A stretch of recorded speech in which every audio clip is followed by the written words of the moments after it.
Hi, and welcome to this RISE presentation about a fire in a multi-storey car park in Norway and its implication on fire regulations in Norway.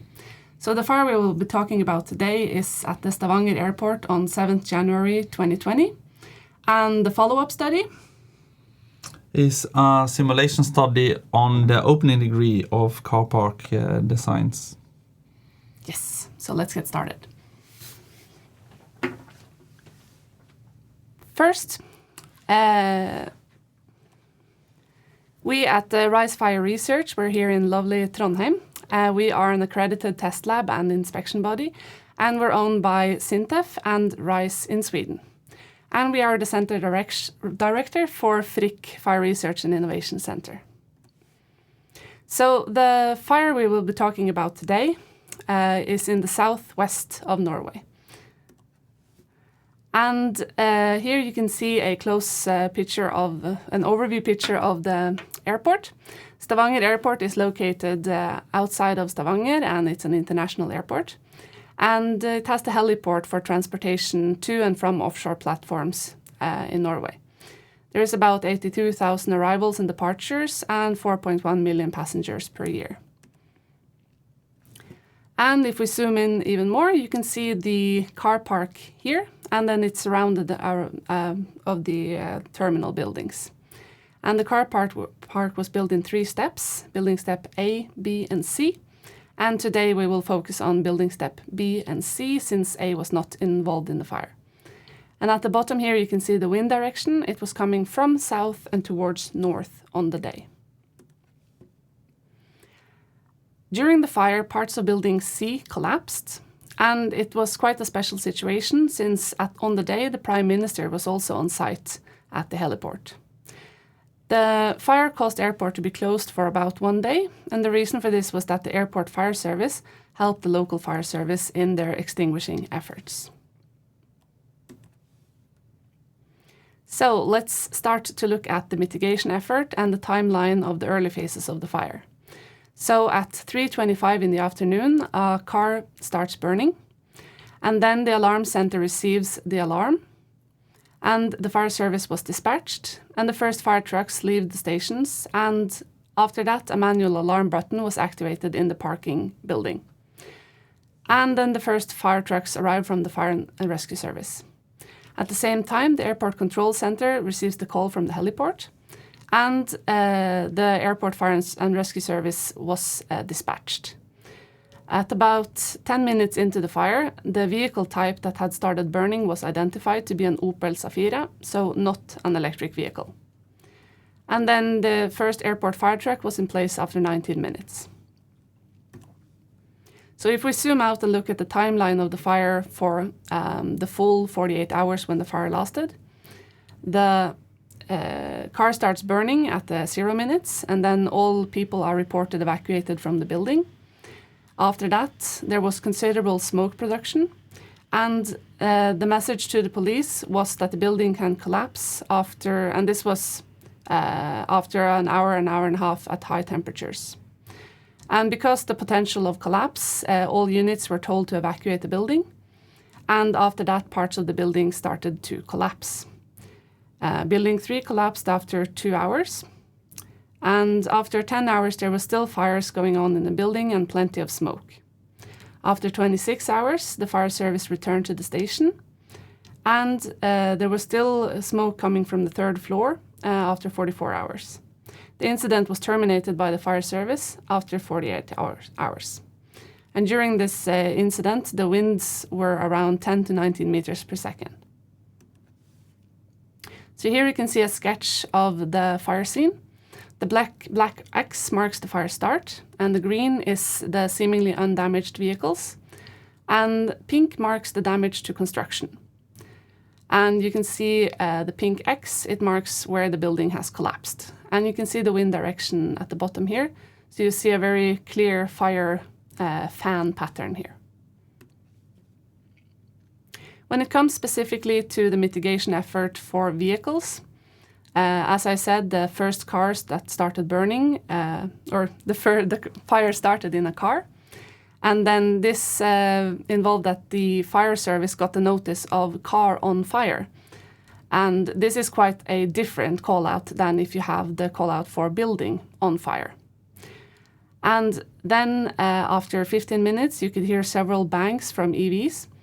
And there was a danger of spreading to 3 to 4 cars. And then after 16 to 18 minutes, there were observed flames, bangs, and there were several cars on fire. And about 10 cars were on fire after 18 minutes into the fire. And the total number of vehicles that were involved in the fire, we don't have the exact numbers, but it's approximated to a few hundred electric vehicles. And this is based on the availability of electric vehicles and hybrid vehicles in Norway, and that those driving to an airport is expected to have higher amounts of newer vehicles. So, what caused the fire to spread so rapidly? Here you can see a picture from inside of the fire scene. And during the fire, first water was used, and then it was decided to change extinguishing tactics from using water to using foams. And it's not logged exactly when this decision was made. And several of the vehicles in the parking facility had melting of their fuel tanks, which gave leakages and spilling and running of fuel. And the off-gassing from these leakages ignited fires in new areas. And once they started using foam as an extinguishing measure, they put a lid on top of the fuel and thereby removing off-gassing. And in our evaluation, we found that the foam should perhaps have been considered at an earlier stage. However, at the early stages, they needed to have good throwing capacity of the extinguishing means, and then foam is not so good for that as water. And then Avinor and the fire brigade, they collaborated during the efforts, which was also important. Once they started using foam, they had good effect on extinguishing the fire, and they eliminated the problem and gradually began to take down the fire. And after this fire, there was a lot of discussions in Norway about electric vehicles and speculations on how they had contributed to the fire. So our mandate also included a question on how electric vehicles contributed to the fire. And our observations, or our evaluation says that observations during the fire indicate that electric vehicles did not contribute to the fire development beyond what is expected from conventional vehicles. And this is based on visual observations from the fire service. So, the early phases of the handling had quite a few challenges. First, there was no direct alarm going to the alarm central, and it took 8 minutes before the alarm central was noticed. And there were no active fire safety measures in place, for example, extinguishing systems. And there was an available handheld extinguisher, but it was not used. And we also found that there was a lacking of an incident action plan for this specific object. And this meant that the fire services had quite a few challenges in accessing the fire, because their large vehicles couldn't enter the building. And it was also challenging to find the fire hydrants, and there were long distances within the building to access the fire. So the fire service had to disconnect hoses and connect them again and have a lot of back and forward before really getting started. And then, since it was used foam during this incident, a part of our mandate was also to look at the environmental impact of this extinguishing foam. So in the stippled area here, you can see the airport. And then to the left, you can see the water cleaning park from the airport, or where the waters from the airport is gathered. And then the outlet is here. And the Sola Strand Nature Reserve is also to the west of the airport here. And there was a lot of extinguishing foam used during the incident, but we found all in all that it led to a limited environmental impact. The extinguishing foam was found not to add any substantial amount of PFAS during the extinguishing efforts, and this is based on analysis performed by COVI. And then there were some dead fish in the nature reserve here because of oxygen depletion, but this was mostly a local toxic effect and not long-lasting. To the north of the airport, there is a sparsely populated area, and in the beginning of the fire, the wind direction went in this direction. It also means that the wind was not spreading smoke towards the airport terminal buildings. So during the first period of the fire, there was only a very limited impact of the smoke spreading. But it did affect the evacuation of a nearby hotel. Eventually, during the fire, the wind turned into the direction of the more densely populated area on the east side. And a population warning was therefore sent out. And based on that there were only a few health consultations, 11 at the emergency room and 2 in the hospital, as well as based on the municipality's assessment of the incident, we have found that the fire smoke had limited health consequences for the neighbors. When it comes to the environmental impact specifically from the electric vehicles, water analysis of selected metals relevant for batteries were done, but they did not show any lithium and only low concentrations of cobalt. And this indicates that batteries in electric vehicles did not contribute to pollution of the nearby water resources, which is very good. And to summarize the learning points so far in the presentation, there are quite a few learning points from the firefighting efforts identified, and you can read more about that in our report.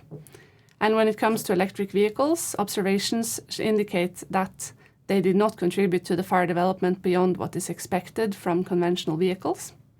And there was a limited environmental impact, both on the extinguishing foam and the smoke.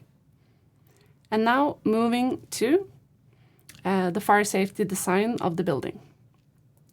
So first, for your information, Norway has performance-based fire building regulations, and parking garages with more than 1 floor is placed in risk class 2 out of a total of 6. And we also have fire classes 1 to 4, and this building was placed in fire class 3. And the regulations says that a building should be placed in fire class 4 if a fire there can have particularly large consequences for life, health, environment, and society. And under society, infrastructure and airports are mentioned. And here you can see the 3 different building steps, and the different parts of the parking garage were built according to different regulations. And here you can find details in the report. And like I said before, we have focused on building steps B and C, since A was not affected by the fire. And we found that the changes of the regulations during the building time for this building might have caused some confusion. Here you can see building step B and building step C, and they are designed using a more or less identical fire safety design, fire safety concept, but the execution is quite different. So this is interesting. And a major learning point from this evaluation is that it is important to avoid uncritical reuse of content from older engineering concepts, especially when fire regulations have been updated between one and the other. When it comes to load-bearing capacities, the pre-accepted performance level for the main load-bearing system was R90, and for some circumstances you can lower it to R15, but this was not applicable for the Sola case. And in the Sola case, the fire strategy actually deviated from pre-accepted performance and was at R10. And when it comes to sectioning, here you can see an overview of the maximum area per floor allowed without sectioning for different expected specific fire loads. And the relevant area in this case is marked by red. However, the actual floor area involved in this fire and in this building here was quite a lot larger. So, what were the key learning points from this incident when it comes to fire safety design. We found that the fire safety design had shortcomings with the load-bearing capacities and with sectioning, and possibly also on the extinguishing system. We see that a holistic safety philosophy and approach is important, but was missing.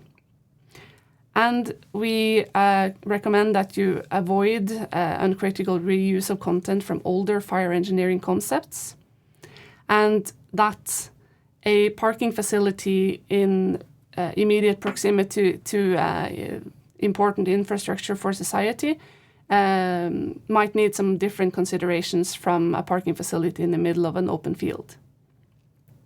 The multi-storey car park should have been placed in fire class 4 according to our evaluation, since it was adjacent to important infrastructure for society. And we see that the confusion in the different regulation changes were there. So we recommend to the authorities that when regulation changes are made, the changes should be emphasized more in detail than they are today. And we see that the regulations regarding wall openings need to be revised. And now my colleague will tell you more about our follow-up study. Thank you. Yeah, the reason for the follow-up study is that in Norway, you actually can reduce the fire resistance of the main load-bearing system if you provide large opening on the walls. So if you have more than 1/3 opening degree. And in order to investigate how this opening degree actually affects the fire on the different wind conditions, that's very important, we conducted 10 simulations where we looked at different opening degrees. Where we had one generic parking car park with 21% opening degree, and then a second one with 41% opening degree. Here we show you some examples. On the right-hand side, you see 2 figures for 2 different simulations. The small squares symbolize the cars, and all colored cars basically have been part of the fire, where red color means they were involved early in the fire, and blue colors means they were involved late in the fire. And then the numbers give you actually the precise time until the cars were ignited. And what you can see for wind conditions, where the wind comes here from the side, so it blows along the rows of cars with a low wind velocity of 3 meters per second. We actually see that the more enclosed car park involved much more cars, and we got a much larger fire. So you see also overlaid the total heat release rate for a fire. On the bottom, the large opening degree helps to ventilate flue gases out and actually limits the fire spread to 1 row of cars. In contrast, if you look at the same car park, same wind direction, but now we have high wind speed, then we actually see that the number of cars involved in the fire were actually the same. In both cases, it was limited to 1 row, but the spreading rate is much larger for the more open car park because you have higher wind velocities helping here the fire to spread if the car park is more open. So actually in the figure below you see all cars were involved after 23 minutes, while it took 40 minutes for the more closed car park. So we can say that large openings in the car park design actually can help to ventilate flue gas out and minimize the fire spread in total, but it's very dependent on weather conditions and wind conditions. So you can have favorable wind conditions where actually the opening degree or large opening degree has a negative effect. And because of that, our conclusion is actually that you should not reduce the fire resistance of the main load-bearing system. And as we said in the beginning, we wanted to present today how the solar fire also affects regulations. At the moment, regulations in Norway for this have not been changed, but we recommend that these regulations are revised based on our findings.